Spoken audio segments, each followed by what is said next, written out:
நல்ல தகப்பனே, சர்வ வல்லமையுள்ள எங்கள் ஆண்டவரே, தர்மியான வேலைக்காக உமக்கு ஸ்தோத்திரம். வேத வாக்கியங்களை ஆராயும்படி நீர் எங்களுக்கு தந்திருக்கிற சந்தர்ப்பத்துக்காக உமக்கு நன்றி ஆண்டவரே.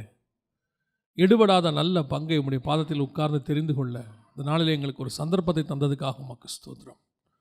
இன்னும் உம்முடைய வசனத்தின் ஆழத்துக்குள்ளே நாங்கள் கடந்து போக, இன்னும் ஆண்டவரே ஆவிக்குரிய வாழ்க்கையினுடைய வளர்ச்சிக்குள்ளே நாங்கள் போக கர்த்தர் எங்களுக்கு கிருபை பாராட்டுவீராக. நீர் மாத்திரம் எங்களோடு கூட பேசுங்கப்பா. உங்களுடைய வசனத்தினால் உண்டாகிற வளர்ச்சி எங்களுக்கு உண்டாகட்டும். நீர் மாத்திரம் மகிமைப்படும்.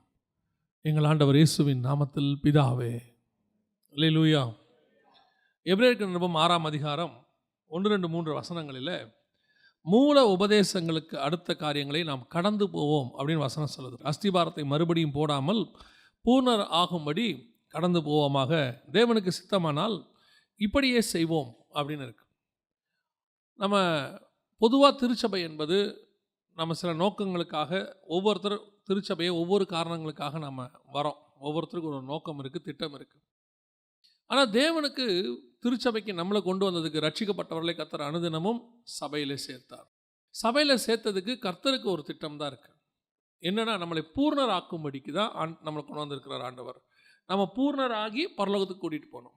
ஏன்னா உங்களுக்கு தெரியும் நினைக்கிறேன், எந்த ஒரு ப்ராடக்டையுமே ஒரு ஓனர் கையில் ஒப்படைக்கிறதுக்கு முன்னாடி ஒரு வீடோ காரோ எதாக இருந்தாலும் சரி, அதை கரெக்டாக செஞ்சு ஃபினிஷ் பண்ணி அவர் கையில் ஒப்படைப்பாங்க. நீங்கள் ஒரு கார் வாங்க போகிறீங்க அப்படின்னா அவங்க யார்டில் எல்லாத்தையும் செஞ்சு செக் பண்ணி உங்கள்கிட்ட ஒப்படைக்கும் போது அது பூரணமாக இருக்கும், கரெக்டாக இருக்கும், ஃபுல்லாக இருக்கும். ஒரு வீடும் அப்படி தான், கட்டி உங்கள்கிட்ட மொத்தமாக கொடுப்பாங்க. அந்த மாதிரி ஆத்மாவை நம்மை பரலோகத்தில் கொண்டு போய் சேர்ப்பதற்கு கர்த்தர் இந்த பூமியில் வைத்து பூர்ணராக்கிற இடமா தான் திருச்சபையை வைத்திருக்கிறார். அப்போ சபைக்கு நாம் இங்கே வரும்போது வேறு எந்த நோக்கத்துக்காகவும் கொண்டு வரப்படவே இல்லை. மற்ற எல்லா விஷயமும், கீழானவைகள் எல்லாமே ஆண்டவரால் ரொம்ப ஈஸியாக கொடுக்க முடியும்.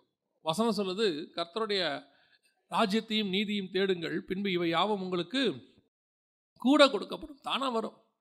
அப்போ பூர்ணர் ஆகும்படி தான் நாம் கடந்து வருகிறோம் தேவ சமூகத்துக்கு. அது தேவ சமூகத்தில் உட்கார்ந்துருந்தாலும் சரி, வேதத்தை தியானித்தாலும் சரி, திருச்சபைக்கு வந்தாலும் சரி, தேவனுக்கு ஒரு திட்டம் தான் இருக்குது, பூர்ணர் ஆகும்படிக்கு. அப்போ அந்த பூர்ணர் ஆகிற அப்படிங்கிறதுனா என்ன? பூர்ணர் ஆக முடியுமா அப்படின்னா, பூர்ணர் ஆகும்படின்னு இருக்குது. அப்போ கண்டிப்பாக முடியும்.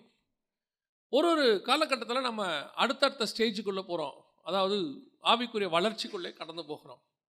எப்படி திருச்சபைக்கு வந்தோமோ 20 வருஷம் ஆனாலும் 30 வருஷம் ஆனாலும் அதே ஆவிக்குரிய வளர்ச்சியில் இருப்போம்னா நாம் ஃபெயில் ஆகிட்டு இருக்கிறோன்னு அர்த்தம்.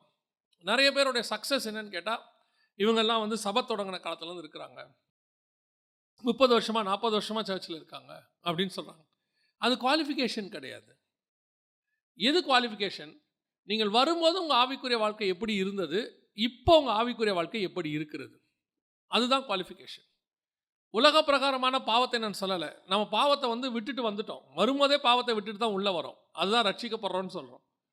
ஆனால் இங்கே வந்த பிறகு ஆவிக்குரிய வாழ்க்கையினுடைய வளர்ச்சி, நம்ம பரிசுத்த ஆவிக்குள்ளே எப்படி வளர்கிறோம். ஒரு உதாரணத்துக்கு சொல்லணும்னா, அப்போஸ்தலர் நடவடிக்கைகளில் பார்த்தீங்கன்னா பரிசுத்த ஆவியானவர் யோவானுக்குள்ளே இறங்கி வருகிறார். அதுவே நீங்கள் வெளிப்படுத்தின விசேஷம் 4ஆம் அதிகாரத்தில் பார்த்தீங்கன்னா யோவான் ஆவிக்குள்ளே ஆகினார்னு இருக்கு. அதாவது முதல்ல யோவானுக்குள்ளே ஆண்டவர் வர்றாரு, அதற்கு பிறகு பார்த்தா ஆவிக்குள்ளே யோவான் போகிறாரு. இதுதான் ஆவிக்குரிய வாழ்க்கையில் வளர்ச்சியினுடைய ஒரு அடையாளம். இதே மாதிரி ஒவ்வொன்றத்துலையும் ஒரு அடையாளம் இருக்குது. குறிப்பாக வசனத்தில் எந்த அளவுக்கு நாம் வளர்கிறோம், எல்லாத்துலேயும் இருக்குது வளர்ச்சி. நம்முடைய தனிப்பட்ட வாழ்க்கையில் இருக்குது, ஊழியத்தில் இருக்குது, எல்லாத்துலேயும் இருக்குது. குறிப்பாக வசனத்தில் நம்ம எந்த அளவுக்கு வளர்ந்துருக்கிறோம், எந்த அளவுக்கு வளர்ச்சி அடைஞ்சிட்டே இருக்கிறோம் அப்படின்னு சொன்னால், எபிரேயருக்கு நிருபம் 5ஆம் அதிகாரத்தில் பவுல் ஒரு காரியத்தை சொல்கிறாரு. எபிரேயர் 5:12 வாசிங்க பார்ப்போம். காலத்தை பார்த்தால் போதகர்களாகி இருக்க வேண்டிய உங்களுக்கு, அதாவது நேரம் நம்மலாம் எப்படி ஆயிருக்கணுமா, டீச்சர்ஸாக மாறி இருக்கணும், பைபிள் டீச்சர்ஸாக இருக்கணும். நான் சொல்கிறது பாஸ்டர்ஸ் இல்லை, போதகராக இருக்கணும்னா, போதகர்னா டீச்சர். காலத்தை பார்த்தா இந்நேரம் பைபிளில் போதிக்கிற அளவுக்கு நீங்கள் வளர்ந்துருக்கணும். காலத்தை பார்த்தால் போதலாக இருக்க வேண்டிய நீங்கள் திருப்பி உங்களுக்கு எதை தான் சொல்ல வேண்டி இருக்குது, ஆரம்பத்துலேருந்தே பேச வேண்டி இருக்குது. யாருக்கு? புதுசாக வந்தவங்களுக்கு இல்லை, பழைய விசுவாசிகளுக்கு. இன்னும் பழைய விசுவாசி ஆவிக்குரிய வாழ்க்கையில் எப்படி இருக்குது, இன்னும் அதே மாதிரி கர்த்தர் ஆசீர்வதிப்பாரா, இன்னும் என் வாழ்க்கையில் அது நடக்குமா, இன்னும் எனக்கு வீடு கிடைக்குமா, நான் இன்னும் அடுத்து என்ன செய்ய போகிறேன், இப்படியே ஒரு மூல காரியங்கள் வரும்போது எனக்குள்ள ஒரு தேவை இருந்துச்சு. ஒரு பையனை ஸ்கூலில் சேர்க்கும் போது அறியாமையில் இருப்பான், அவனுக்கு ஒன்றுமே தெரியாது, கையை பிடிச்சி சொல்லிக் கொடுப்பாங்க, ஆ போடு ஆவண்ணா போடு அப்போல்லாம் சொல்லிக் கொடுப்பாங்க, ஏ போடு பி போடுன்னு. ஆனால் ஒரு 10 வருஷம் ஆகும்போது அவன் படிப்பில் தேர்ச்சி அடைஞ்சிருப்பான், ஸ்டேட் ஃபஸ்ட்டு, அந்த அளவுக்கு வர அளவுக்கு அவன் படிக்கிறவனாக இருப்பான். அப்போ நமக்கு என்ன தோணுது, ஒரு வளர்ச்சி இருக்கணும்ல. ஆனால் இன்னும் மூல உபதேசத்தையே பேச வேண்டியிருக்குது, இன்னும் தேற்ற வேண்டியிருக்கு, இன்னும் ஆற்ற வேண்டியிருக்குது. காலத்தை பார்த்தா நீங்கள் அடுத்தவங்களுக்கு ஆற்றுறவங்களா மாறி இருக்கணும், அடுத்தவங்களுக்கு போதிக்கிறவங்களா மாறி இருக்கணும். கேட்டு பாருங்கள், எப்போ வரும்? நான் கர்த்தரை ஏற்றுக்கொண்டு 20 வருஷம் ஆச்சுங்க. நீங்கள் எப்போ இந்த சர்ச்சை ஆரம்பித்த காலத்துலேருந்து இருக்கிறது? நீங்கள் எப்போ சபைக்கு வந்தீங்க? நான் ஒரு 15-20 வருஷமாக இருக்கும். ஆனால் என்ன உங்களுடைய ஸ்பிரிச்சுவல் மாற்றம் இருக்குது? வசனத்தில் என்ன இருக்குது? காலத்தை பார்த்தால் போதிக்கிறவராக இருக்க வேண்டிய நீங்கள். ஆனால் இப்போ சொல்லுது, வசனம் சொல்லுது, இன்னும் மூல உபதேசத்தை தான் பேச வேண்டி இருக்குது. தொடர்ந்து வாசிங்க. பலமான ஆகாரத்தை அல்ல, பாலை உண்ணத்தக்க. எப்போ பலமான ஆகாரமும் பால் எப்போ கொடுப்பாங்க? ஒரு குழந்தை பிறந்த உடனே பாலை கொடுப்பாங்க. அந்த குழந்தை 1 வருஷம் ஆகி முடியறதுக்குள்ளே பார்த்தீங்கன்னா கொஞ்சம் கொஞ்சமாக திடமான ஆகாரத்தை சேர்த்துக்கிட்டே வருவாங்க. இப்போ நம்ம எந்த ஆகாரத்தை சாப்பிட்றோம் ஆவிக்குரிய வாழ்க்கையில்? திடமான ஆகாரமா, பலமான ஆகாரமா, அல்லது இன்னும் பால் உண்ணுகளாகவே இருக்கிறோமா? அப்போ பலமான ஆகாரம் என்பது என்ன? அப்போ முன்னாடி அதே 5ஆம் அதிகாரத்தில் அவருக்கு அந்த 11வது வசனம் 10-11 வசனத்தில் சொல்றாரு, மெல்கிசேதேக்கை குறித்து பேச வேண்டுமானால், அது பயங்கரமான டாக்டரின், அது ஒரு பயங்கரமான உபதேசம். இப்போ அதெல்லாம் உங்ககிட்ட இன்னும் பேச வேண்டி இருக்குது, அதெல்லாம் உங்ககிட்ட நான் பேசணும்னு நினைக்கிறேன். ஆனால் உங்களை பார்த்தா அது பேசினா கேட்கக்கூடிய ஆள் மாதிரி தெரியல. நீங்கள் எப்படி இருக்கிறீங்க? குழந்தைகளாக இருக்கிறீங்கன்றார் எபிரேயராக்கியோன். அப்போ சபையானது எந்த உபதேசத்துக்கும் வளர்ச்சி அடைஞ்சிருக்கணும். இன்னும் மூல உபதேசத்திலே இருக்கக்கூடாது. இன்னும் மூட நம்பிக்கைக்குள்ள உட்காந்துருக்கு விசுவாசி, இன்னும் மூட நம்பிக்கைக்குள்ள இருக்கு. அப்போ இவங்களை இன்னும் பால் உண்ணுகளாகவே இருக்கிறாங்கன்றார் அவர். இன்னும் உங்ககிட்ட பேச வேண்டிய விஷயம் நிறையா இருக்குது, பூர்ணராகும்படி நீங்கள் பேச வேண்டி இருக்குது. இன்னும் நீ பூர்ணர் ஆனா தானே பூர்ணர் ஆன ஒரு ஸ்தலத்துக்குள்ளே பிரவேசிக்க முடியும். இயேசு வராருன்னு சொல்கிறோம், அப்போ இயேசுவோட போகணும்னா யார் போக முடியும்? மணவாட்டி உள்ளார பூரண மகிமை உடையவள்னு இருக்கு, அவர் ரெடியான மணவாட்டி தானே போவா. இப்போ என்ன நோக்கம்? நாம் என்ன நினைக்கிறோம்? இங்கே வந்து நிற்கும் போது பர்ஃபெக்டாக வரணும். அப்போ அந்த ஒரு எண்ணம் தேவனுக்கும் இருக்கிறது. மணவாட்டியை நான் கூட்டிகிட்டு எங்கள் பிதாவினுடைய சமூகத்துக்கு போகும்போது, பரலோகத்துக்கு போகும்போது சபை எப்படி இருக்கணும்? பூரணமாக இருக்கணும். பூரணமாக இருக்கணும்னா என்ன பண்ணணும்? பாலிலிருந்து ஆரம்பித்து திடமான ஆகாரத்துக்கு போய் பலமான ஆகாரத்துக்கு போகணுமே. இன்னும் சபை எப்படி தான் இருக்குது? பால் உண்ணுகிற இடத்துலையே இருக்கு. கொஞ்சம் கடினமாக உபதேசம் பேச முடியாது. ஏன்? அவன் இன்னும் பலமான ஆகாரத்துக்குள்ளேயே வரல. இன்னும் பால் உண்ணுகிற கூட்டம் என்ன பண்ணோம்? குழந்தைய தான் என்ன பண்ணுவோம்? அப்படியே தடவி கொடுத்து மெதுவாக சாப்பாடு ஊட்டுவோம். இதுவே பெரிய பையன் சாப்பிடாம இருந்தால் நம்ம என்ன பண்ணுவோம்? தடவி கொடுத்து, மகனே இதோ உன் தகப்பனுடைய ஆகாரத்தை நீ பூசி, அப்படியா சொல்ல போகிறோம்? தின்னு தொலை. இப்படி உட்காந்துருக்கு பாரு, எல்லாத்தையும் முழுங்கிட்டு விட விட விடன்னு உட்காந்துருக்கு பாரு. அப்படி தானே சொல்கிறோம். திடமான ஆகாரத்தை நம்ம சாப்பிடணும்னு விரும்புகிறோம்ல. அப்போ இன்னைக்கு சபை அந்த இடத்துக்கு கடந்து போகவே மாட்டேங்குது. போகணும், நீங்களே விரும்பணும். இன்னும் ஆழமான சத்தியம் எங்களுக்கு வேணும். இன்னும் நாங்கள் போட்ட அஸ்திவாரத்தையே போட்டுக்கிட்டு இருக்கக்கூடாது. அப்போது ஒரு ஆசாரிப்பு கூடாரம் என்று சொன்னால், ஒரு சபை என்று சொன்னால் 3 விதமான ஆகாரம் இருக்கிறது. 3 விதமான ஆகாரம் இருக்கிறது. உங்களுக்கு தெரியும் நினைக்கிறேன். ஆசாரிப்பு கூடாரத்தில் முதலாவது பலிபீடம் இருக்கும், அதுக்கு பிறகு பரிசுத்த ஸ்தலம் இருக்கும், அதை தாண்டி மகா பரிசுத்த ஸ்தலம் இருக்கும். இந்த பரிசுத்த ஸ்தலம் மகா பரிசுத்த ஸ்தலத்துக்கு முன்னாடி வெளியவே ஒரு ஆகாரத்தை கொடுப்பாங்க. இந்த ஆகாரத்தை யார் வேணாலும் புசிக்கலாம், யார் வேணாலும் புசிக்கலாம். வாசிங்க 2 சாமுவேல் 6ஆம் அதிகாரம் 19வது வசனத்தை வாசிங்க. சகல ஜனங்களுக்கும் அவ்வவருக்கு ஒவ்வொரு அப்பத்தையும் ஒவ்வொரு இறைச்சி துண்டையும் ஒவ்வொரு படி திராட்சரசத்தையும் பங்கிட்டான். இது தாவீது பலிபீடத்துக்கிட்ட ஜனங்களுக்கு கொடுக்கறதான ஒரு ஆகாரம். இதுதான் பலிபீடத்துக்கிட்ட இருக்கும். என்ன இருக்கும்? இந்த பலிபீடத்துக்கிட்ட அப்பமும் இருக்கும், இறைச்சியும் இருக்கும், திராட்சரசமும் இருக்கும். அப்பங்கிறது வசனம், திராட்சரசங்கிறது உடன்படிக்கை. இறைச்சிங்கிறது மாம்சத்துக்குரியது. ஒரு காலகட்டத்தில் சபைக்குள்ள இந்த 3 உபதேசங்களும் இருக்கும், 3 காரியங்களும் இருக்கும். இதான் வெளியே இருக்கிறது. இந்த வெளியே இருக்கிற சாப்பாடு என்னவா இருக்கும்? கொஞ்சம் வசனங்களும் கொடுத்துட்டு இருப்பாங்க உங்களுக்கு, அதான் மூல உபதேசங்கள், இதை கொடுத்துட்டு இருப்பாங்க. அதோடு கூட உடன்படிக்கையும் சொல்லி கொடுப்பாங்க, எப்படி ஆண்டவரோட இருக்கணும், வரணும், போகணும். மூன்றாவது இறைச்சி, மாம்சத்துக்குரியதையும் இங்கே சொல்லுவாங்க. என்ன சொல்லுவாங்க? உன்னை கர்த்தர் ஆசீர்வதிப்பார், வீடு கொடுப்பார், வாசல் கொடுப்பார், இல்லைன்னு சொல்லலை, அதுவும் உண்டு, அதுவும் உண்டு. இது எப்போ? ஆசாரிப்பு கூடாரத்துக்குள் நுழைவதற்கு முன்பதாக. நீ ஆசாரிப்பு கூடாரத்துக்கு கிட்ட வந்த உடனே, பலிபீடத்துக்கிட்டயே அது இருக்கு. ஆண்டவர் இது 3ஐயுமே தராரு, இல்லைன்னு ஆண்டவர் சொல்லலை. நான் தான் எப்பவும் சொல்லுவேன், நம்ம ஆண்டவர் ஆசீர்வதிக்காத ஆண்டவர் கிடையவே கிடையாது. நீங்கள் நானும் கஷ்டப்படணும், நீங்கள் நானும் ஏழ்மையாக இருக்கணும் அப்படின்னு ஆண்டவர் சொல்லவே இல்லை. ஆண்டவர் ஏழ்மையாக இருக்கணும்னு சொல்லலை, எளிமையாக இருக்கணும்னு தான் சொன்னார். ஆவியில் எளிமை உள்ளவன் பாக்கியவான் தான் சொன்னார். ஏழ்மை உள்ளவன் கிடையாது. ஏழ்மைனா தர்த்திரம், எளிமைனா சிம்பிளிசிட்டி. எவ்வளோ வந்தாலும் நீ சிம்பிளாக இருந்தால் ஆண்டவர் சொன்னாரே ஒழிய நீ கஷ்டப்பட்டுக்கிட்டே இருன்னு ஆண்டவர் ஒரு நாளும் சொல்லவே இல்லை. எந்த இடத்துலையும் ஆண்டவர் கஷ்டப்பட சொல்லவே இல்லை. கர்த்தர் வந்து உலக பிரகாரமாக உங்களை என்னையும் ஆசிர் தான் வச்சிருக்கிறார். இன்னை வரைக்கும் நம்ம எல்லாம் நல்லா தான் இருக்கிறோம். எந்த இடத்துலையும் கர்த்தர் நம்மளை வந்து ஆகாரத்துக்கு கையேந்திர ரேஞ்சில் நிற்கவே விடலை. ஒரு காலகட்டம் இருந்திருக்கும், கஷ்டப்பட்ட காலம் இருக்கும். அது வந்து கடந்து வந்த பாதை. நான் எப்பவும் சொல்லுவேன், வனாந்தரத்தில் கடந்து வருகிறது என்பது ஒரு அனுபவம். ஒவ்வொருத்தருடைய ஆவிக்குரிய வாழ்க்கையிலையும் ஏதோ ஒரு பிரச்சனை ஒன்று வரும், உபத்திரம் ஒன்று வரும், போராட்டம் ஒன்று வரும், கஷ்டம் ஒன்று வரும். அது எல்லாருடைய லைஃப்லையும் இருக்கத்தான் செய்யும். எல்லாரும் ஒவ்வொன்றை கிராஸ் பண்ணி வருவாங்க. எல்லாருக்கும் ஒரே வனாந்தரம் இல்லை. ஒரு சிலருக்கு பெயர் சபா வனாந்திரம், ஒரு சிலருக்கு வந்து தமஸ்கு வனாந்திரம், ஒருத்தருக்கு சீனாய் வனாந்திரம், ஒருத்தருக்கு சீன் வனாந்திரம், இப்படி மாறி மாறி வரும். ஒவ்வொருத்தருக்கும் ஒவ்வொரு வனாந்திரம். ஒருத்தனுக்கு சாப்பாட்டுக்கே கஷ்டப்படுற காலம் ஒன்று இருக்கும். சிலருக்கு சாப்பாடு இருக்கும், நிம்மதி இருக்காது. சிலருக்கு சாப்பாடு இருக்கும், நிம்மதியும் இருக்காது, ஆனாலும் கஷ்டப்பட்டுக்கிட்டே இருப்பான். அவனை கேட்டு பாருங்க, அவன் எதையோ ஒன்று யோசிச்சுட்டு கஷ்டப்பட்டுக்கிட்டே இருப்பான். இருக்கிறத பார்க்க மாட்டான், இல்லாததை யோசிச்சுட்டு இருப்பான். ஸோ ஏதோ ஒரு உபத்திரவம் வாழ்க்கையில் இருக்கத்தான் செய்யுது.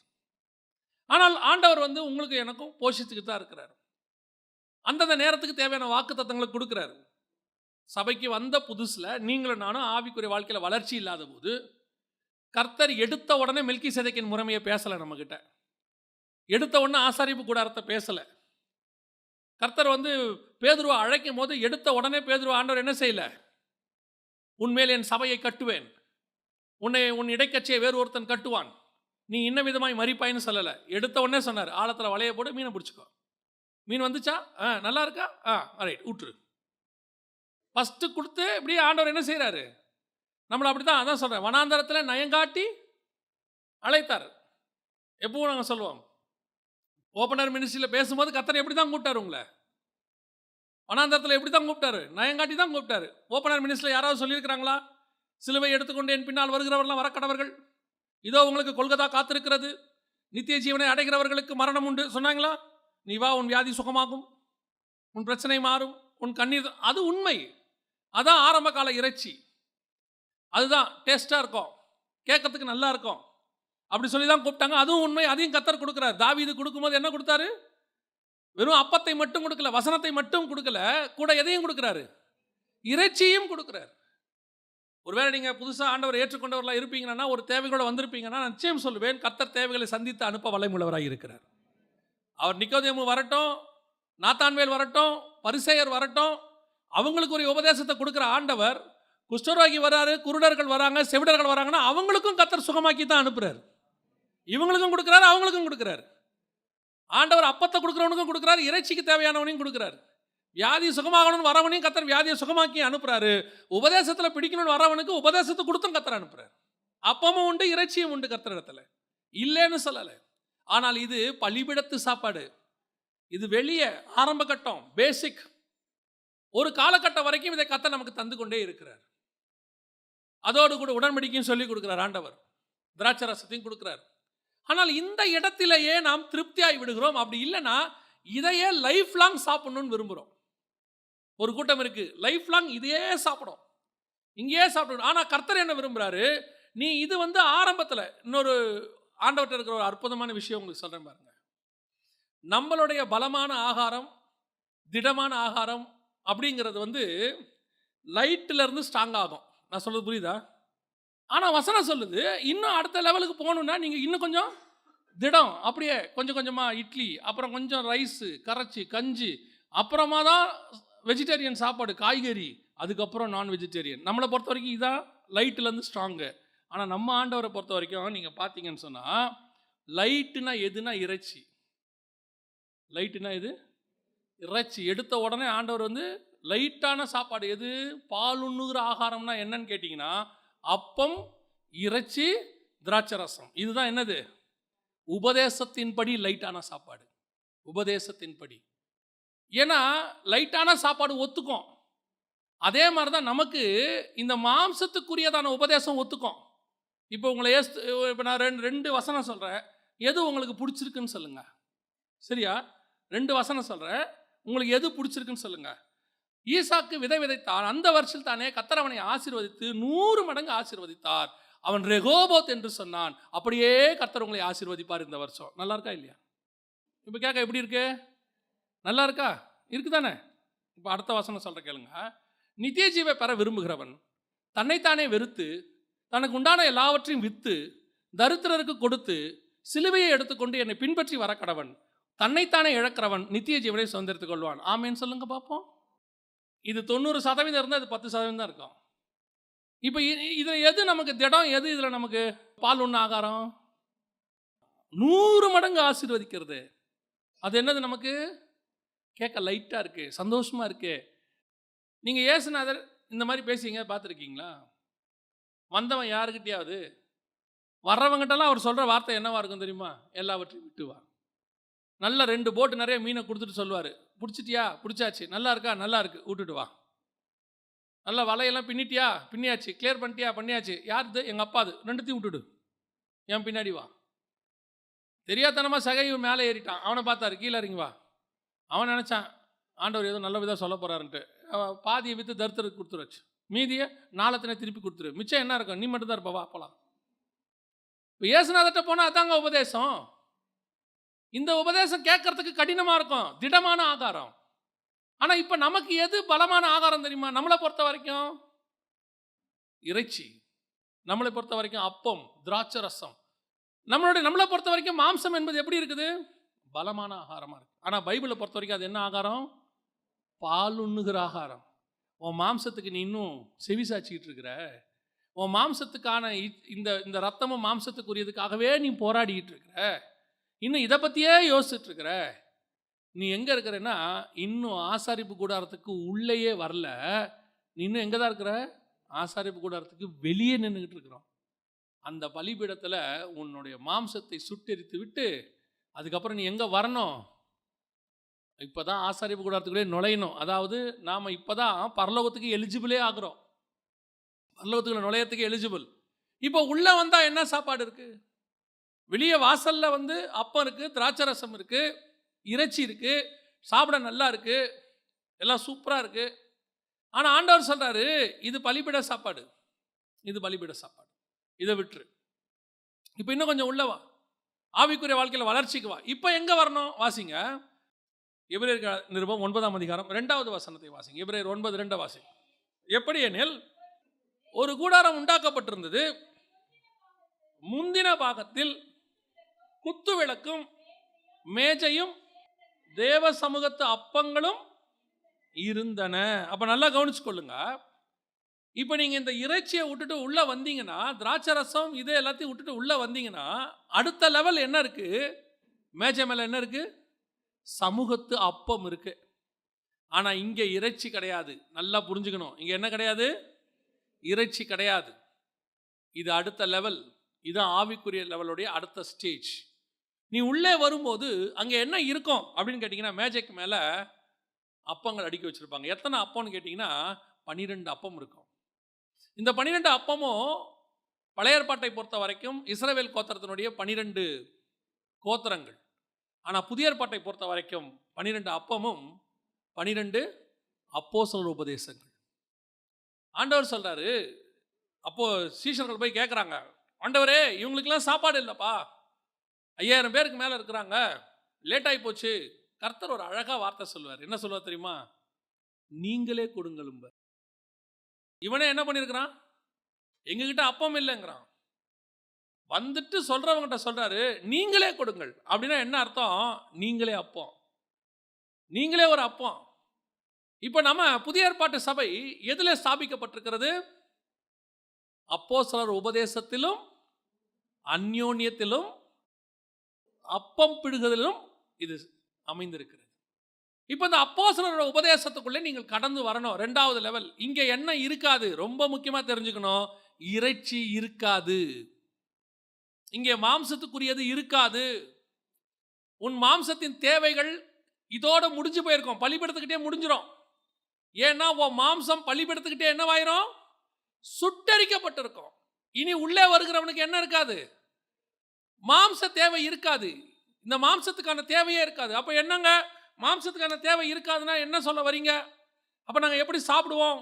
எப்படி தூங்குவோம்? நல்லா தெரிஞ்சுக்கொள்ளுங்க. நீங்க சமூகத்து அப்பத்துக்கிட்ட வரும்போது, நீங்க ஒரு தாண்டி உள்ளே வரும்போது, இந்த பூமிக்குரிய தேவைகள் அத்தனையும் பரலோகம் உங்களை நன்றாய் பார்த்துக்கொள்ளும். பரலோகத்தினுடைய கணக்கில் இருக்கும். ஆனா ஒண்ணு, நீங்க நினைக்கிற மாதிரி அந்த இடத்துல இருக்க முடியாது. ஆண்டவர் நினைக்கிற மாதிரி நீங்க இருக்கணும். இப்போ உங்களுக்கு வெளியே இருக்கும்போது உங்க இறைச்சிக்கு சில ஆசை இருக்கு.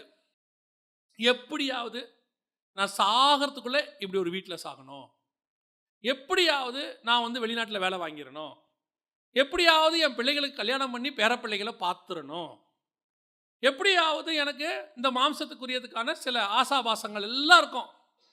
இது அத்தனையும் வெளியே சுட்டரிக்கப்பட்டிருக்கும். உள்ளே வரும்போது உன் மாம்சத்தினுடைய எந்த ஆசையும் உனக்கு இருக்காது. ஆனால் அது எல்லாம் தானாய் நடக்கும். நீங்க எதிர்பார்க்க இருக்க மாட்டீங்க, உங்க எதிர்பார்ப்பிலே இருக்காது. ஆனா கர்த்தர் அதை சந்திப்பார், கர்த்தர் அதை தருவார். நீங்க அதை எதிர்பார்க்க மாட்டீங்க. நான் சொல்றது உங்களுக்கு புரியுதா? நீங்க எப்படியாவது என் பிள்ளைக்கு கல்யாணம் பண்ணி பார்க்கணும்னு ஆசைப்பட்டது பலிபீடம். கர்த்தர் பார்த்துப்பாருன்னு சொல்லிட்டு நீங்க உள்ள போய் இப்போ இறைச்சிக்குரியதை பார்க்க மாட்டீங்க, சமூக தப்பத்தை சாப்பிட்டுக்கிட்டு இருப்பீங்க, அப்போஸ்தலர் உபதேசத்தை சாப்பிட்டுக்கிட்டு இருப்பீங்க. நீங்க சாப்பிட்டுக்கிட்டு இருப்பீங்க. இங்க நீங்க நினைச்ச உங்க பிள்ளைகளுடைய காரியத்தை பரலோகம் பார்த்து எல்லாம் கரெக்டாக நடத்தும். எல்லாமே நடத்தும், அத்தனையும் நடத்தும். அப்போ உங்களுக்கு என்ன இருக்காது? கவலை இருக்காது, டிப்ரெஷன் இருக்காது, ஸ்ட்ரெஸ் இருக்காது. இதெல்லாம் இல்லைன்னா சுகர் இருக்காது, பிபி இருக்காது, மாரடைப்பு வராது, எதுவுமே இருக்காது. இப்போ நீங்க எப்படி இருப்பீங்க? சந்தோஷமா இருப்பீங்க. ஒருத்தர் என்ன கேட்டார், அது எப்படிங்க எதை பத்தியுமே யோசிக்காம இருக்கணும்? இருக்கலாமே. ஏத்துக்க ஒருத்தர் இருந்துட்டாருன்னு வச்சுங்களேன், இல்லையா? ஏத்துக்க ஒருத்தர் இருந்துட்டாருன்னா எனக்கு என்ன கவலை? நான் வந்து ஒரு வெயிட்டை வச்சுக்கிட்டு உட்காந்துருக்கிறேன். அந்த நேரத்தில் ஒரு வண்டி வருது, வண்டியில் ஏறிக்கிங்கன்றாரு. வண்டியில் ஏறி உட்காந்துக்கிட்டு வெயிட்டை நானும் வச்சுக்கலாம், இறக்கி வண்டியிலையும் வைக்கலாம். இப்போ வெயிட்டை வண்டி சுமந்துக்கிட்டு வரும். நீங்கள் இப்போ எதை விரும்புகிறீங்கன்றது தான் ஒரு கேள்வி. நீங்களே வெயிட்டை தூக்கிட்டு வரணும்னு நினைக்கிறீங்களா, இல்லை வண்டியில் வச்சிடணும்னு நினைக்கிறீங்களா? வண்டியில் வச்சுட்டு ஃப்ரீயாக போங்கிறார். ஃப்ளைட்டில் போகும்போது பார்த்தீங்கன்னா உங்ககிட்ட இருக்கிற பெரிய வெயிட் எதுவோ அதை கீழே வாங்கிடுவான். டிக்கெட் கொடுக்குற இடத்துல என்ன பண்ணிடுவாங்க? போர்டிங் பாஸ் கொடுக்குற இடத்துல 15 கிலோவோ 20 கிலோவோ 30 கிலோவோ எது பெரிய வெயிட் இங்கே வச்சுருங்க, இதுக்கு மேலே நாட் அலவுடுன்றோம். ஏன்? நாங்கள் கொண்டு வரோம், பறக்கும்போது நாங்கள் எடுத்துகிட்டு வரோம், நீங்கள் இறங்குற இடத்துல கொண்டு வந்து உங்கள் கையில் கொடுத்துறோம், நீங்கள் போங்க, ஃப்ரீயாக போங்க. அடுத்து கேட்பாங்க, வேறு என்ன வச்சுருக்கீங்க? கையில் ஒரு பேக் வச்சுருக்கோம், ஒரு 7 கிலோ வரைக்கும் அலவுடு. ஓகே, இது உங்களால் தூக்க முடியுமில்ல? தூக்க முடியும், ரைட், போங்க. இப்போது ஃப்ளைட்டில் ஏறும் போது அங்கே ஒரு அம்மா சொல்லுவாங்க, இது என்னது? பேகு, என்னால் தூக்க முடியும், கையில் வச்சுருக்கேன். அந்த அம்மா சொல்லும், மேலே வச்சுருங்க. ஏன்? நீ பறக்கும்போது ஒரு வெயிட் உனக்கு இருக்கக்கூடாது, மொத்தத்தையும் எங்ககிட்ட கொடுத்துருங்க, நீங்கள் பறக்க வேண்டியது மற்ற பாக்கி, நீங்கள் எங்கே இறங்குறீங்களோ அங்கே உங்கள் தேவைகள் எல்லாம் சந்திக்கப்படும். நீ ஆவிக்குரிய வாழ்க்கையில் பறக்கும் போது அதுதான் ஆண்டவர் சொல்கிறார், பாரமான யாவற்றையும் உதறி தள்ளி விட்டு கர்த்தர் நியமித்ததை நோக்கி பறக்க ஆரம்பிக்கணும். அப்போ சமூகத்தை அப்பத்துக்கிட்ட வரும்போது தான் இது தெரியும். எனக்கு ஃபியூச்சரை பற்றின பயம்னு ஒன்று இருக்கவே இருக்காது, இருக்கக்கூடாது. நான் எப்பவும் சொல்லுவேன், அறிவுக்கும் விசுவாசத்துக்கும் ஆப்போசிட்டு. பார்த்தா நம்புறது அறிவு, பார்க்காம நம்புறது விசுவாசம். நீ இந்த அறிவுபூர்வமான ஆள்கிட்ட கேட்டிங்கன்னா எங்க ப்ரூஃப் அப்படின்பா. என்ன ப்ரூஃப்? எங்ககிட்ட இருக்கிற எதுக்குமே ப்ரூஃப் கிடையாது. இயேசுநாதர் கண்ணியின் வயிற்றில் பிறந்தார், ப்ரூஃபே கிடையாது. பைபிளில் இருக்கு, கண்ணியின் வயிற்றில் ஒருத்தர் பிறப்பாரா அப்படின்னா அதான் விசுவாசம். நான் விசுவாசிக்கிறேன், ஒரு கண்ணியின் வயிற்றில் அவர் பிறந்திருக்கிறார். மரித்தோருடைய ரத்தம் உனக்கு சுத்திகரிக்குமா? சுத்திகரிக்கும். நான் விசுவாசிக்கிறேன், இயேசுவின் ரத்தம் என்னை சுத்திகரிக்கும். மரித்தோர் உயிரோடு கூட எழுந்திருப்பாங்களா? எழுந்திருப்பாங்க. என் இயேசு உயிரோடு கூட எழுந்திருக்கிறார், நான் விசுவாசிக்கிறேன். ஏங்க இதெல்லாம் சயின்ஸுக்கு ஒத்து வராது, அறிவுக்கு ஒத்து வராது. அறிவுக்கு ஆப்போசிட்டாக இருக்கிறது தான் விசுவாசம். அவ்வளோதான். நம்பப்படுகிற மேல் உறுதியும் காணப்படாத மேல் நிச்சயம். நீ விசுவாசத்தோட இரு, உனக்கு வராது. இந்த அறிவை உனக்கு கொடுக்கறது தான் சமூக தப்பம். அந்த உள்ள நீ போய், அதான் வசனம் சொல்றது, கேள்வியினாலே விசுவாசம் பெருகும். நீ போய் அந்த 12 அப்பத்தை புசிக்க புசிக்க புசிக்க, அங்க ஒரு விளக்கு இருக்குது, குத்து விளக்கு ஒன்று இருக்கு. இந்த விளக்கு யாரு? வாசிங்க 21ஆம் அதிகாரம் வெளிப்படுத்தின விசேஷம். வெளிப்படுத்தின விசேஷம் 21ஆம் அதிகாரம் 23வது வசனத்தை வாசிங்க. நகரத்திற்கு வெளிச்சம் கொடுக்க சூரியனும் சந்திரனும் அதற்கு வேண்டுவதில்லை. இயேசு கிறிஸ்துங்கிற ஒரு சபைக்குள்ள இருந்து 12 அப்போஸ்தலர்கள் வழியாக உனக்கு உபதேசத்தை கொடுத்திருக்கிறார். அவருடைய வெளிச்சத்தில் இந்த உபதேசத்தை நீ கை கொள்ளும் போது சமூகத்தை அப்போ உங்களுக்கு கிடைக்கும். இதுதான் அடுத்து உங்களை மகா பரிசுத்த ஸ்தலம், பரலோகத்துக்குள்ள கொண்டு போகிறதுக்கான ஆகாரம். இதை சாப்பிட்டா தான் நீங்க அங்க போக முடியும். மகா பரிசுத்த ஸ்தலத்துக்குள்ள போறதுக்கு என்ன செய்யணுங்கிற ஆகாரத்தை இந்த சமூகத்து மேஜை மேல இருக்கிற அப்பம் தான் கொடுக்குது. நீ இன்னும் வெளியே இருக்கிற இறைச்சியே சாப்பிட்டுக்கிட்டு இருந்தீங்கன்னா, இறைச்சி வாங்கினவனா என்ன ஆனா? 2 சாமுவேல் புத்தகம் 6, 19, 20 வாசிங்க பார்ப்போம். இஸ்ரவேலின் திரள் கூட்டமான ஸ்திரீ புருஷராகிய சகல ஜனங்களுக்கும் அவரவருக்கு ஒவ்வொரு அப்பத்தையும் ஒவ்வொரு இறைச்சி துண்டையும் ஒவ்வொரு படி திராட்சை ரசத்தையும் பங்கிட்டான். பிற்பாடு ஜனங்கள் எல்லாரும் அவரவர் தங்கள் வீட்டிற்கு போய்விட்டார்கள். ஆசாரிப்பு கூடாரத்துக்கு உள்ள வந்தானா வெளியே போயிட்டானா? எல்லாம் வீட்டுக்கு போயிட்டான், ஒருத்தனும் உள்ள வரல. நீ ஆசாரிப்பு கூடாரத்துக்குள்ள வரவங்க கையில் இறைச்சி இருக்கக்கூடாது, அது உள்ள இறைச்சி நாட் அலவுட். உன் மாம்சத்துக்குரிய எண்ணம் இருக்க இருக்க, சிந்தனை இருக்க இருக்க, எதிர்கால பயம் இருக்க இருக்க, உன் மாம்ச தேவைகள் இருக்க, சிலர்லாம் சொல்லுவாங்க எனக்கு ஒரு ஆசையும் கிடையாதுங்க, ஒன்னே ஒன்று தான். இப்படி ஒரு ஆசையும் கிடையாது, ஒன்னே ஒன்று தான். சிலது அப்படியே ஒட்டிக்கிட்டே இருக்கு, மாம்சம் கையில் இருக்கு. இது உங்களை திருப்பி பரிசுத்த ஸ்தலத்துக்குள்ள போக விடாது. திருப்பி உங்களை எங்கே தான் போக சொல்லும்? வீட்டுக்கு தான் போக சொல்லும். எங்கேருந்து வந்தீங்களோ அங்கேயே அனுப்பிச்சு விட்றோம், ரிட்டர்ன் அனுப்பிச்சிடும், பின்மாற்றத்துக்குள்ள போயிடும். திருப்பி நீ எங்கே வந்தியோ அங்கேயே போ, பின்மாற்றம். காலத்தை பார்த்தால் போதர்களாக இருக்க வேண்டிய நீங்கள் பூர்ணராகும்படிக்கு கடந்து போகணும், இன்னும் அடுத்த லெவலுக்கு போகணும். பலிபீடத்திலிருந்து பரிசுத்த ஸ்தலத்துக்கு வரணும், பரிசுத்த ஸ்தலத்திலிருந்து மகா பரிசுத்த ஸ்தலத்துக்கு போகணும். இன்னும் சபை எங்க நிக்குது? திருப்பி பின்னாடியே போகுது. இல்லைன்னா நம்மளை பின்னாடி இருந்து யாராவது இழுப்பாங்க. எங்க ரொம்ப மேலே போறீங்க வாங்க. அவங்க சொல்லும் போதே சொல்லுவாங்க, ரொம்ப ஜபம் ஜபம் ஜபன்லாம் போயிடாதீங்க, ரொம்ப பைபிள் வாசிக்கிறோம் ஊழியன்லாம் போயிடாதீங்க, சும்மா ஆண்டவர் ஆண்டவர் ஆண்டவர்லாம் போயிடாதீங்க. வாங்க இங்கே பாருங்க, இங்கே எவ்வளோ காரியங்கள் இருக்குது, இன்னும் நீங்கள் அனுபவிக்க வேண்டியது பூமியில், நீங்கள் பார்க்க வேண்டிய இடங்கள் எவ்வளவு இருக்கு. அவன் சொல்கிறான், எப்படியா நெஞ்சுக்குழிக்குள்ள ஆசை இருக்கு. 70 வயசானாலும் ஆசை போக மாட்டேங்குது, 80 ஆனாலும் போக மாட்டேங்குது. ஆனால் ஆபிரகாம் சொல்கிறார், அதையல்ல அதிலும் பரமதேசத்தையே நான் நாடினேன். இதெல்லாம் இல்லையா? இதெல்லாம் போ, விடு விடு, விட்டு போயிட்டே இரு. கண்ணுக்கு முன்னாடி நீ பார்க்குறிய, இதுக்கு முன்னாடி உள்ள ஜென்ரேஷனை பார்த்திய, அதுக்கு முன்னாடி உள்ளதை பார்த்திய, யார் என்ன பெரிய சாதனை செய்தார்கள்? உலகத்தையே 70% அரசாண்ட அலெக்சாண்டருடைய பரம்பரை இன்னைக்கு எங்கே இருக்குது? யார் கையில் என்ன இருக்குது? நான் கட்டிய மகா பாபிலோன்னு சொன்ன நேபுகாத் நேச்சார் எங்கே? நீங்கள் பாபிலோன் எங்கே? அறிவு வர வேண்டாம். இன்னும் இறைச்சி துண்டுக்கு மேலே ஆசை இருக்கிறிய, தாண்டி போ, பின்னாடி போயிடாத, தாண்டி போங்க, இன்னும் உள்ள போங்க. அங்க பரிசுத்த ஸ்தலத்துல ஒரு 12 அப்பம் இருக்கு, அதை சாப்பிடுங்க, அதை புசிங்க. அங்க ஒரு வெளிச்சம் இருக்கு, குத்து விளக்கு இருக்கு, இயேசுநாதர் உட்கார்ந்து இருக்கிறாரு. அவருடைய பிரசன்னத்துல உட்கார்ந்து வேத வசனத்தை நீ தியானிக்கும் போது மகா பரிசுத்த ஸ்தலத்துக்கு போகிற வழி உனக்கு திறக்கும், பரலோகத்துக்கு போகிற வழி கிடைக்கும். இன்னும் பரலோகத்துக்கு போகிற வழியை யோசிக்கவே மனசு வர மாட்டேங்குது. கவனிச்சுக்கொள்ளுங்க, இந்த மாம்சம் முழுவதுமா சுட்டெரிக்கப்பட்டு நீ சமூகத்தை அப்பத்திட்ட வரும்போது மகா பரிசுத்த ஸ்தலத்துக்குள்ள போகிறதுக்கான உனக்கு ஒரு வழி திறக்கும். அதை யோசிக்கும். இப்போ இங்கே மாம்சம் செத்துச்சு, மகா பரிசுத்த ஸ்தலத்துக்குள்ள போகணும். அப்போ எப்படி இந்த சாப்பாட்டை நீங்கள் புசிக்கணும்னு சொல்லி அழகா அவன் எழுதுறான் பாருங்க. தாவீது வந்து அற்புதமான தேவனுடைய திட்டம், அற்புதமான தேவ திட்டம். இந்த சமூகத்தை அப்பத்தை அவன் சாப்பிடணும்னு நினைக்கிறான், அது அவனுக்கு கிடைக்காது. ஏன்னா அவன் பலிபடுத்திக்கிட்டு இருக்கிறவன், அவன் ஆசாரியன் தான் உள்ளே போக முடியும். அதை அவன் சாப்பிடணும்னு ஆசைப்படுறான். அவன் ஆசாரியன்கிட்ட போய் கேட்குறான், எனக்கு இந்த அப்பம் கிடைக்குமா? அதுக்கு ஆசாரியன் சொல்கிறான், அதுக்கு ஒரு ஆவிக்குரிய அர்த்தம் ஒன்று சொல்கிறான். வாசிங்க 1 சாமுவேலின் புத்தகம் 21ஆம் அதிகாரம். பரிசுத்த அப்பம் இருக்கிறதே ஒழிய சாதாரண அப்பம் இல்லை. ஏன்னா வெளியே சாப்பிட்டது என்ன அப்பம்? சாதாரண அப்பம். வெளியே பலிபீடத்துக்கு கொடுத்த அப்பம் என்ன அப்பம்? சாதாரண அப்பம். ஆனா இப்ப நீ உள்ள வந்து சாப்பிட்ற அப்பம் என்ன அப்பம்? பரிசுத்த அப்பம். இது மேஜை மேல வச்சிருக்கு. இது அப்போஸ்தலருடைய உபதேசம். இது பரிசுத்தமானது. இன்னைக்கு நம்ம எப்படி சாப்பிட்டுக்கிட்டு இருக்கிறோம்? அதை அவன் ஆசாரியன் சொல்றான்.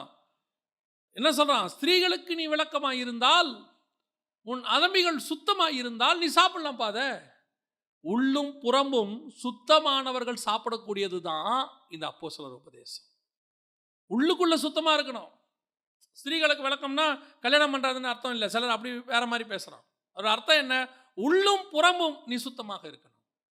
சுத்தமாக இருந்து நீ இந்த அப்பத்தை புசித்தால் நீ மகா பரிசுத்த ஸ்தலத்துக்கு போகிற வழி உனக்கு கிடைக்கும். தாவீது கேட்குறான், இந்த அப்பத்தை நான் சாப்பிடணும். இன்னைக்கு அந்த ஆசை இருக்குதா? இன்னைக்கு நமக்கு அந்த மகா பரிசுத்த ஸ்தலத்துக்குள்ள போற எண்ணம் ஏதாவது கொஞ்சமாவது இருக்குதா? இன்னைக்கு பள்ளிப்படுத்திக்கிட்டே சாப்பிட்டுக்கிட்டு இருக்கிறோம். அங்க ஒரு வெளிச்சம் இருக்கு. நான் சொல்றேன், நீங்க இன்னும் ஒரு படி உள்ள ஆவிக்குரிய வாழ்க்கைக்குள்ள வாங்க.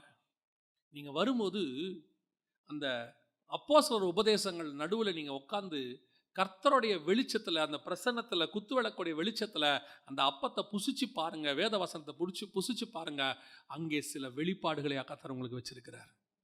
அது வெளியே இருக்கிற அப்பத்தில் கிடைக்காது, வெளியே இருக்கிற உபதேசத்தில் கிடைக்காது. வெளியே இருக்கிறவன் பேசிட்டே இருப்பான், இறைச்சியை கொடுத்துக்கிட்டே இருப்பான். நீ அப்படி இருக்கலாம், இப்படி இருக்கலாம். அது வந்து பால் உண்ணுக்கிற ஆகாரம். கேட்க சந்தோஷமா இருக்கும், காதுக்கு நல்லா இருக்கும், அதை அனுபவிக்கிறதுக்கு நல்லா இருக்கும். ஆனால் ஒரு பட்டி மேலே தாண்டி உள்ளே வரும்போது, இப்போ யோசித்து பாருங்களேன், இயேசு கிறிஸ்து 5000 பேருக்கு அப்பத்தை எடுத்து கொடுக்குறார், பிட்டு கொடுக்குறார். இந்த 5000 பேருக்கு இயேசு அப்பம் கொடுக்கறதுக்கும் 12 பேர்கிட்ட ஒரு நாள் என்னத்தை பண்ணுறாரு?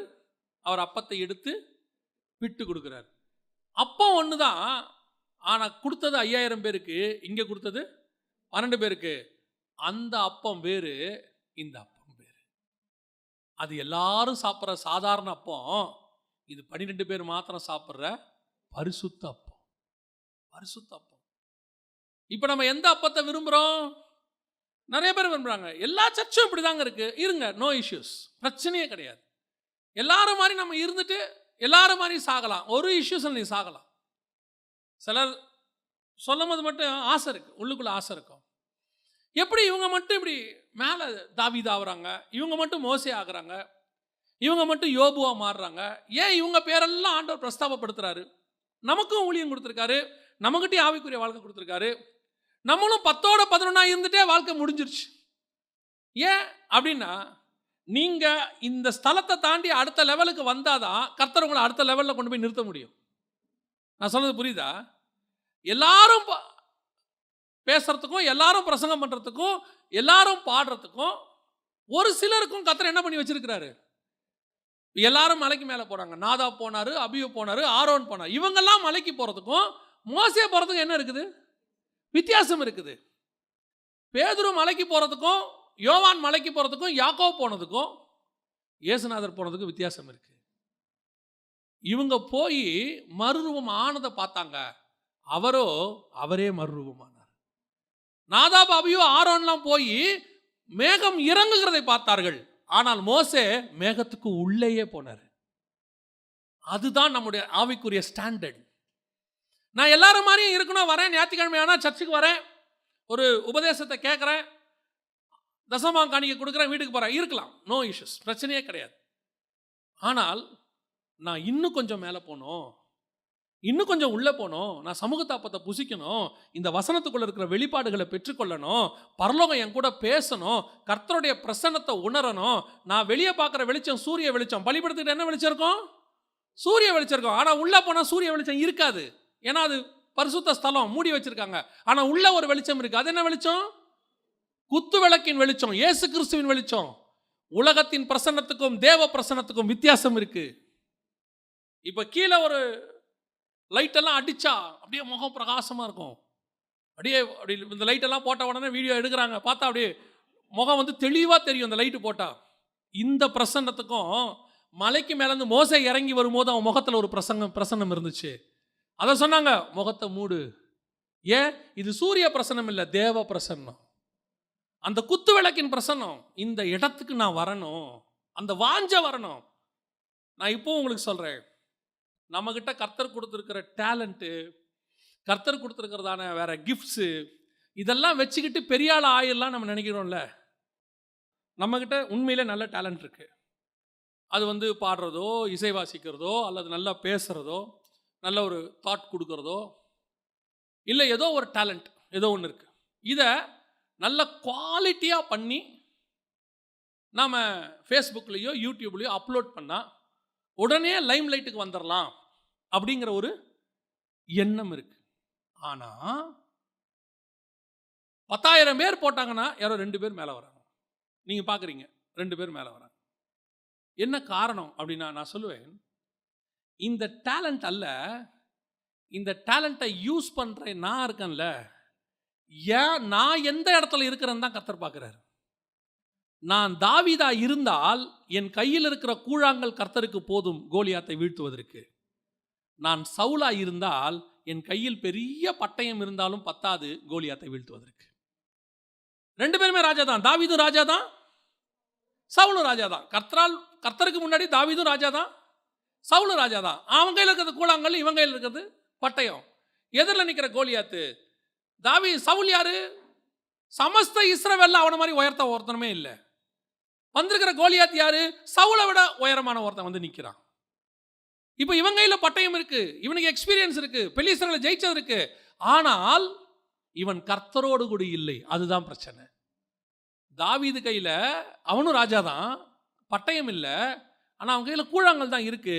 ஆனால் அவங்ககிட்ட இருக்கிற ஒரே ப்ளஸ் பாயிண்ட், அவன் கர்த்தரோடு கூட இருந்தான். நீ யாரோட இருக்கிறங்கிறதா முக்கியம். உன் டேலண்ட்டை கர்த்தர் யூஸ் பண்ணணும். நான் ஒரு லெவலுக்கு வர வரைக்கும் கர்த்தரோடையே இருப்பேன். ஸோ தகுதி இல்லாதவங்கள கர்த்தர் என்ன செய்கிறாரு? அவன் என் கூட இருக்கிறான்ப்பா அப்படின்னு சொல்லி ஆடு மேய்க்கிறோட ராஜாவை கொண்டு போய் கர்த்தர் என்ன செஞ்சுறாரு? உட்கார வச்சுறாரு. உட்கார வச்சவொடனே நான் என்ன பண்ணுறேன்? இன்னும் கர்த்தரோட இருந்தால் கர்த்தர் இன்னும் ஒரு படி மேலே கொண்டு போவார், இன்னும் கர்த்தரோட இருந்தால் இன்னும் ஒரு படி மேலே கொண்டு போவார். இப்போ நான் உப்பரிக்கையில் உலாவ ஆரம்பிச்சிடுறேன். நான் ராஜாவாயிட்டோம்ல.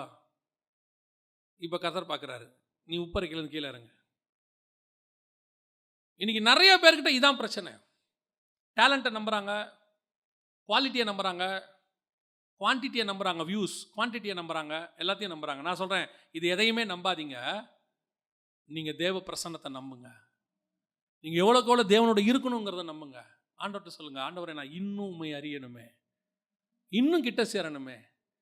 ஏனோக்கு வெளிப்பாடுகளை பெற்றுக்கொண்ட பிறகுதான் வசனம் சொல்லுது அவன் தேவனோடு கூட சஞ்சரிக்க ஆரம்பித்தான்.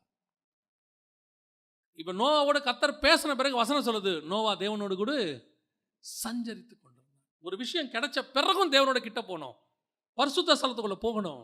நான் உட்காந்து அதை சாப்பிடணும். ஆண்டவரே, அந்த பிரசன்னத்தில் நான் சொல்கிறேன், எவ்வளவுக்கு எவ்வளவு நீங்கள் மனுஷனை விட்டு தூர போறீங்களோ அவ்வளவுக்கு அவ்வளவு தேவனோடு கூட கிட்ட போவீங்க. எவ்வளவுக்கு எவ்வளவு தேவனை விட்டு தூர போறீங்களோ அவ்வளவுக்கு அவ்வளவு மனுஷங்கிட்ட போவீங்க. இதுதான் ஒரே அடையாளம் உங்களுக்கு. அன்வான்டா உட்காந்து பேசிக்கிட்டு இருக்கிறது எல்லாத்தையும் அவாய்ட் பண்ணிட்டு தேவனோடு கூட உட்கார பாருங்க. கூடுமான வரைக்கும் இந்த உலகத்தை விட்டு நம்ம எங்கேயும் போக முடியாது. நீங்கள் எடுத்து பாருங்க, ஒரு நாளைக்கு எவ்வளோ ஃபோன் அன்வான்டா பேசியிருக்கிறீங்கன்னு பாருங்க, எவ்வளோ ஃபோன் தேவையாக பேசியிருக்கீங்கன்னு பாருங்க. இந்த அன்வான்ட் கால்ஸ் எல்லாம் கட் பண்ணுங்க. ஒரு ஆவிக்குரிய உங்களுக்கு எக்ஸ்பீரியன்ஸ் சொல்கிறேன். நீங்கள் கர்த்தரோட நெருங்கி பாருங்க, மனுஷனை நீங்கள் அவாய்ட் பண்ண வேண்டாம். நீங்கள் கர்த்தரோட நெருங்க நெருங்க அன்வான்ட் மனுஷர்கள் உங்களை விட்டு தானாகவே தூரம் போவாங்க. தானாக போவான். ஏன் போவானே தெரியாது. இதை கர்த்தர் செய்வார். ஏன்னா நம்முடைய ஆண்டவர் சென்சிட்டிவான ஆண்டவர், ரொம்ப பொசசிவ். நீங்கள் கிட்ட போக போக போக அவர் என்ன பண்ணுவார் தெரியுமா? அப்படியே அன்வான்ட் கேஸ் எல்லாம் தட்டி தூக்குவார். அவரே வரவிட மாட்டார் எதையும் கிட்ட, தேவைகளை மட்டும் வரவிடுவார். நீங்கள் தேவனோடு கூட நெருங்க நெருங்க அந்த சமூகத்தின் அப்பத்தை சாப்பிட சாப்பிட வசனம் சொல்லுது, நீ மகா பரிசுத்த ஸ்தலத்துக்குள் பிரவேசிக்கிற அந்த வழி திறக்கும், அந்த திரைச்சீலை 2 கிளியும். இப்போ கடைசியா இப்போ நான் அந்த பரிசுத்த ஸ்தலத்துக்குள்ளே போகிறேன், மகா பரிசுத்தத்துக்குள்ளே போகிறேன். இப்போ அங்கே யார் இருப்பா தெரியுமா? ஆசாரியர்கள் இருக்க மாட்டாங்க. ஏன்னா பரிசுத்தத்தில் யார் இருப்பாங்க? ஆசாரியர்கள் இருப்பாங்க. ஆனால் இப்போ அங்கே யார் இருக்க மாட்டாங்க? ஆசாரியர்கள் இருக்க மாட்டாங்க, யாருமே இருக்க மாட்டாங்க. இதுதான் 3rd லெவல், எக்ஸ்ட்ரீம் லெவல். பலிபீடத்துக்கிட்ட கும்பலாக இருக்கும். எல்லாருக்கும் ஒரு படி திராட்சை ரசம், அப்பம், இறைச்சி எல்லாருக்கும் கொடுப்பான். 10ஓட 11 இல்லை, லட்சத்தோட 1 அப்படியே இருக்கும். ஆனால் இப்போ நீ கொஞ்சம் உள்ளே வந்தீங்கன்னா குறிப்பிட்ட க்ரௌடு தான் இருக்கும், ஆசாரியர்கள் மட்டும்தான் இருப்பாங்க. உங்களை மாதிரி எக்ஸ்பீரியன்ஸ் உள்ளவங்க, ஆவிக்குரிய அனுபவம் உள்ளவங்க மட்டும் உங்க கூட இருப்பாங்க. வசனத்துக்காக இருக்கிறவங்க மட்டும் உங்க கூட நிற்பான். கர்த்தரோடு கூட சஞ்சரிக்கிறவன் மட்டும் உங்க கூட இருப்பான். இந்த நல்ல கர்த்தருடைய வசனத்தில் தியானிக்கிறவன் மட்டும் உங்க கூட இருப்பான்.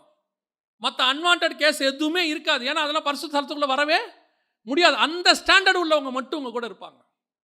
இப்போ நீங்க இன்னும் ஒரு படி மேலே போறீங்க, மகா பரிசுத்த ஸ்தலத்துக்குள்ள. இப்போ உள்ள போனீங்கன்னா யாருமே இருக்க மாட்டாங்க, கர்த்தர் மட்டும் இருப்பார். அங்கே யார் இருப்பா? கர்த்தர் மட்டும் இருப்பார். அங்கே நீங்களும் கர்த்தரும் மட்டும் இருப்பீர்கள். அது வேற, அதான் ஃபைனல் ஸ்டேஜ். இப்போ அங்கே போகும்போது என்ன கொடுப்பாரு? வாசிங்க, முடிக்கலாம். வாசிங்க, எபிரேயருக்கு நிருபம் 9ஆம் அதிகாரம் 4வது வசனத்தை வாசிங்க. எபிரேயர் 9:4 வாசிங்க.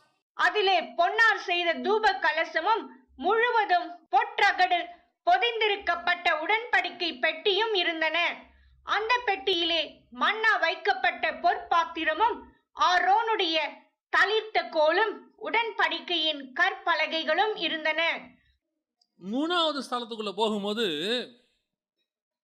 இங்க எல்லாரும் சாப்பிட்ற அப்பம், இறைச்சி, திராட்சரசம் இருந்துச்சு.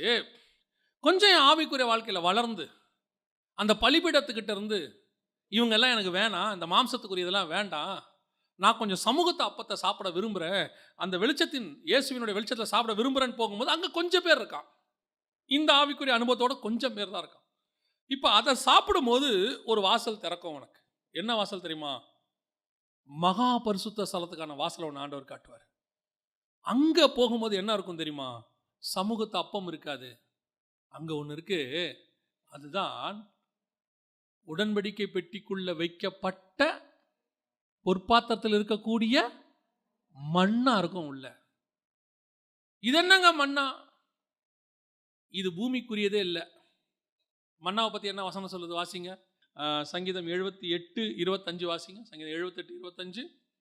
தூதர்களின் அப்பத்தை மனுஷன் சாப்பிட்டான். அப்ப நல்லா கவனிச்சுக்கொள்ளுங்க, மண்ணாங்கிறது யாருடையது?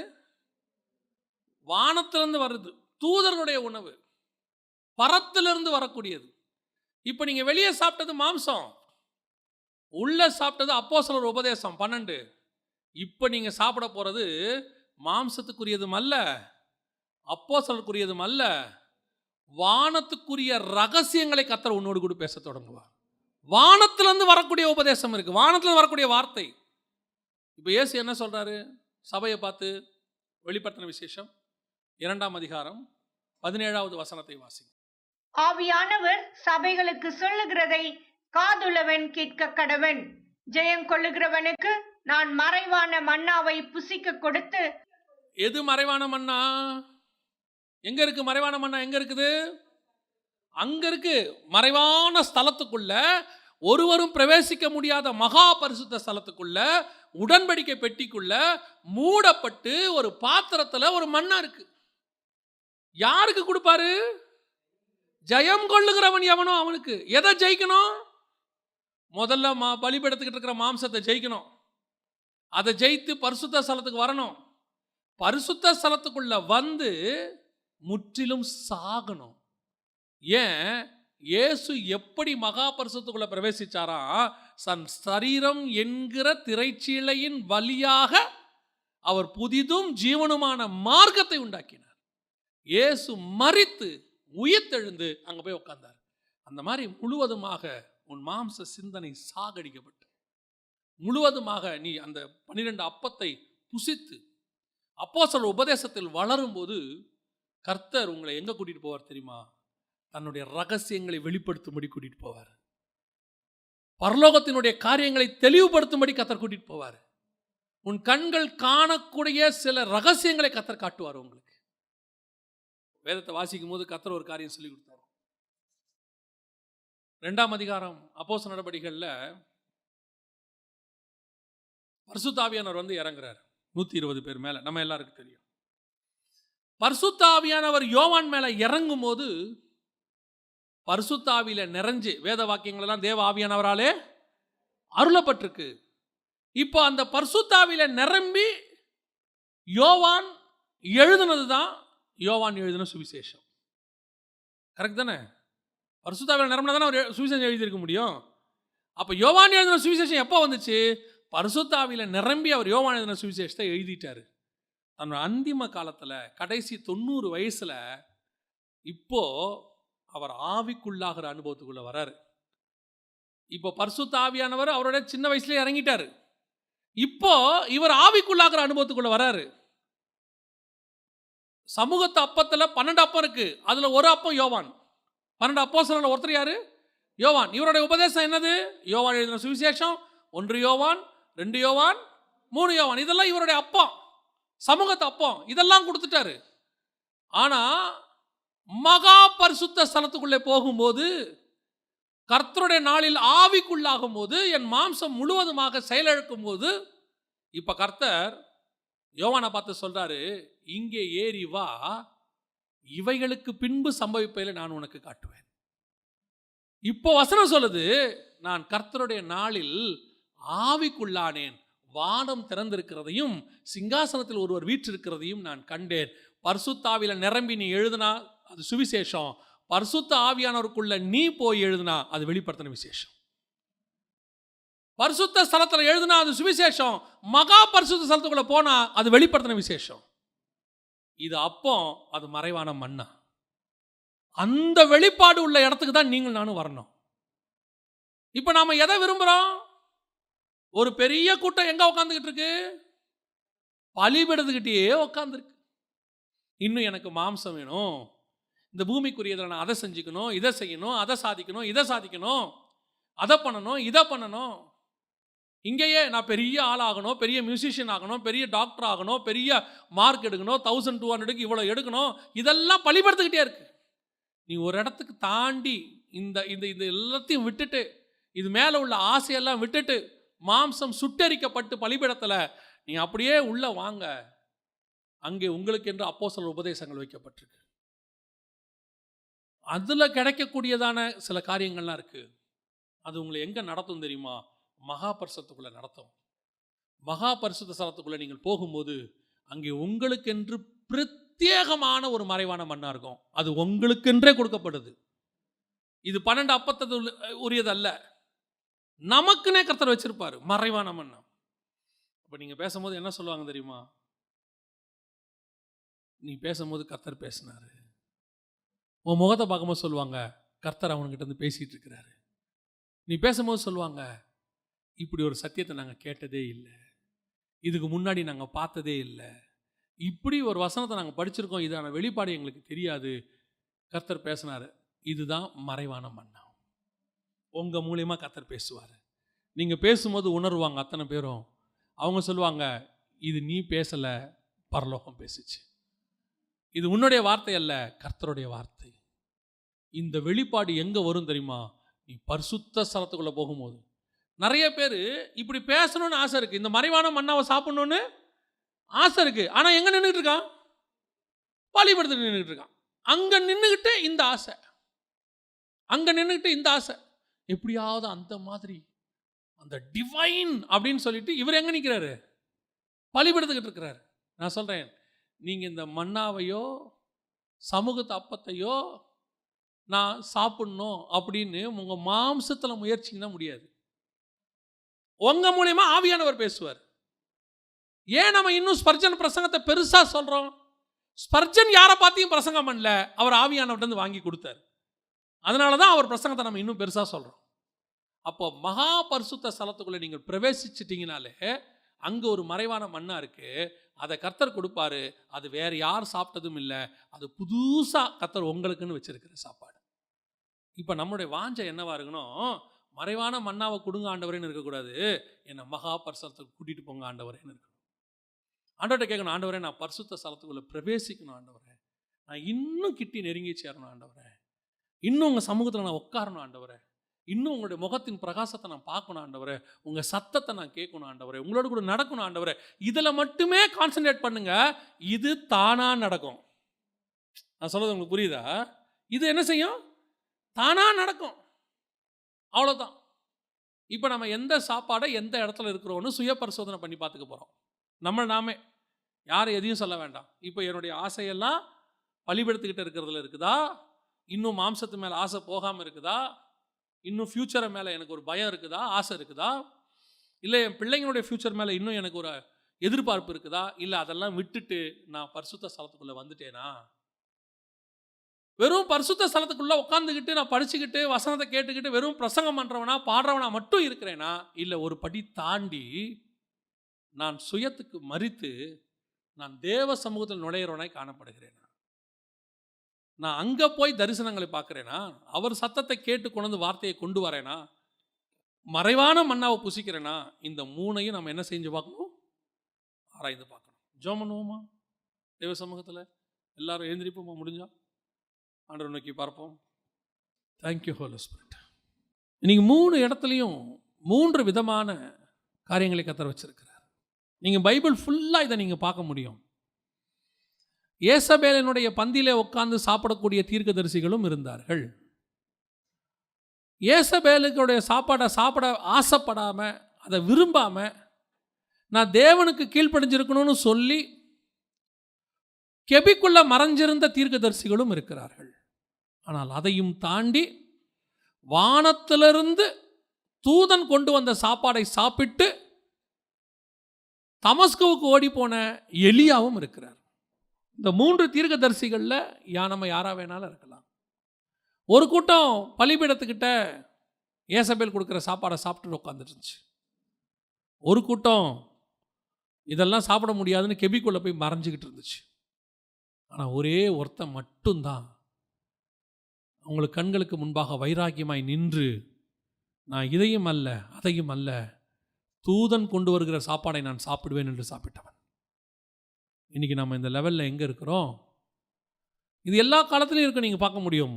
ஒரு 9 சீஷர்கள் மலைக்கு கீழே இருந்தாங்க, ஒரு 3 பேர் மலைக்கு மேலே இருந்தாங்க. ஆனால் ஒரே ஒரு இயேசு மட்டும்தான் மறுரூபமாகிற அனுபவத்துக்குள்ளே வந்தார். 70 சீஷர்கள் சீனாய் மலைக்கு கீழே இருந்தாங்க. ஆரோன், நாதாப், அபியூப் என்கிற 3 பேர் மலைக்கு மேலே இருந்தாங்க. ஒரே ஒரு மோசே மட்டும்தான் மேகத்துக்குள்ளே போயிட்டு வந்தான். இப்போ நாம் எந்த இடத்துல இருக்கிறோம்? எல்லாரும் மாதிரியும் நானும் என் ஆவிக்குரிய வாழ்க்கையை ஓடி முடிச்சிடணும், நமக்கு எதுக்குங்க வம்பு, ஏதோ சம்பாரித்தோம், சாப்பிட்டோம், செத்தோம் இருக்கலாம், இன்றைக்கு புசிப்போம் நாளைக்கு சாவோம்னு பவுல் எழுதுகிற மாதிரி இருக்கலாம். இன்னொரு கூட்டமும் இருக்குது, ஆவிக்குரிய வாழ்க்கையில் உண்மையுமா இருக்கணும், உத்தமமாக இருக்கணும், கர்த்தருக்கு முன்பாக பிரியமாக இருக்கணும். இப்படி ஒரு கூட்டமும் இருக்குது. இதையும் தாண்டி நான் கர்த்தரையே தரிசிக்கணும், முகமுகமாக பார்க்கணும், அவர் சத்தத்தை கேட்கணும், வானத்தில் இருக்கிற ரகசியங்களை நான் தெரிஞ்சு கொள்ளணும், அவருடைய மார்பில் நான் சாஞ்சு கொள்ளணும், அவரோடு கூட நடக்கணும், சஞ்சரிக்கணும், என் தலைமயிரை பிடிச்சு அவர் வானத்துக்கும் பூமிக்கும் நடுவில் கொண்டு போகணும், ஆவிக்குள்ளாக்கி என்னை அவர் வானத்துக்கு கொண்டு போகணும். இப்படி விரும்புகிற ஒரு கூட்டமும் இருக்குது. இதில் நாம் எந்த இடத்துல இருக்கிறோம்? ஆண்டவரே, நான் பலிபீடத்துக்கிட்ட சாப்பிட்டது போதும் ஆண்டவரே, என்னை சமூகத்து அப்பத்தை சாப்பிட வைங்கப்பா. இந்த சமூகத்து அப்பத்தை நான் சாப்பிட நான் விசுவாசிக்கிறேன், சீக்கிரத்தில் மறைவான மன்னாவை நான் புசிக்க போகிறேன் ஆண்டவரே.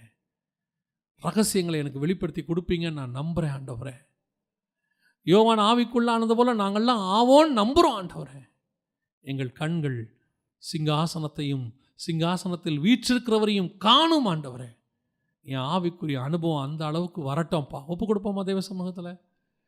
இந்த அனுபவத்துக்குள்ளே வரணும்னு விரும்புகிறவங்களாம் கரங்களை ஆண்டவருக்கு நேராக உயர்த்தி உண்மையாக இருதயத்தின் ஆழத்திலிருந்து நீங்கள் ஜெபம் பண்ணுங்க. ஆண்டவரே, நான் அந்த அனுபவத்துக்குள்ளே வரணும். கர்த்தர் உன் இருதயத்தை பார்க்குறாரு, வாயை பார்க்கல, உன் கையையும் பார்க்கல. கர்த்தர் இருதயத்தை பார்க்குறாரு. நீ உண்மையாக ஜெபம் பண்ணிங்கன்னா ஒரு நாள் இல்லை ஒரு நாள் உன் வாஞ்சைக்கு தக்கதாய் கர்த்தர் அந்த மேலான அனுபவத்துக்கு கொண்டு போவார். பவுல் எழுதுகிறது மாதிரி, நான் 3வது வானம் வரைக்கும் எடுத்துக்கொள்ளப்பட்டேன். நான் மாம்சத்தில் இருந்தேனா, ஆவியில் இருந்தேனா தெரியாது. நான் மனுஷர் பாஷையை பேசினேனா, தூதர் பாஷையை பேசினேனா தெரியாது. அப்படி ஒரு அனுபவத்தை கர்த்தர் உங்களுக்கும் தருவார். நம்ம ஜெபம் பண்ணுவோமா? சர்வ வல்லமையுள்ள எங்கள் தகப்பனே, இந்த காலை வேளையில் எங்களோடு கூட இடைப்பட்ட தயவுக்காக உமக்கு நன்றி. தேவனாகிய கர்த்தர் இம்மட்டும் நடத்தின பாதைகளுக்காக ஸ்தோத்திரம். எங்களை அழைத்து கொண்டு வந்த தயவுக்காய் ஸ்தோத்திரம். எங்களுக்கு கொடுத்த அழைப்புக்காக நன்றி. இப்பொழுதும் ஆண்டவரே, நாங்கள் பரிசுத்த ஸ்தலத்தையும் மகா பரிசுத்த ஸ்தலத்தையும் அடைகிறவர்களாக எங்கள் பிரயாணம் அங்கே போய் தான் முடிவடையணும் ஆண்டவரே. நாங்கள் திரும்பி அப்பத்தையும் இறைச்சியும் வாங்கிட்டு வீட்டுக்கு போன ஜனங்களாக இருக்கக்கூடாது. தாவீது கையில் வாங்கிட்டு திருப்பி பின்மாற்றம் அடைஞ்சவங்களாக நாங்கள் இருக்கக்கூடாது. நாங்கள் இன்னும் முன்னேறுகிறவர்களாக, இன்னும் கிருபாசனத்தில் கிட்டி நெருங்கி சேருகிறவர்களாக, ஆண்டவரே உம்முடைய சத்தத்தை கேட்கிறவர்களாக, வானம் திறக்கிறதை பார்க்கிறவர்களாக, உம்முடைய முகத்தை தரிசிக்கிறவர்களாக, உம்முடைய மார்பிலே சாய்ந்து கொள்ளுகிறவர்களாக, உம்மோடு கூட உலாவுகிறவர்களாக, உம்மோடு கூட சஞ்சரிக்கிறவர்களாக மாற எங்களுக்கு கிருபை பாராட்டுங்கப்பா. மலைக்கு மேலே மகிமையின் அனுபவத்தை நாங்கள் பார்த்து மேகத்துக்குள்ளே பிரவேசித்து கர்த்தருடைய சத்தத்தை கேட்குறவங்களா மாறுறேன். எங்களுக்கு அப்படி ஒரு கிருபையை கட்டளையிடுங்க ஆண்டவரே. நீர் மாத்திரம் மகிமைப்படும். எங்கள் ஆண்டவர் இயேசுவின் நாமத்தில் பிதாவே.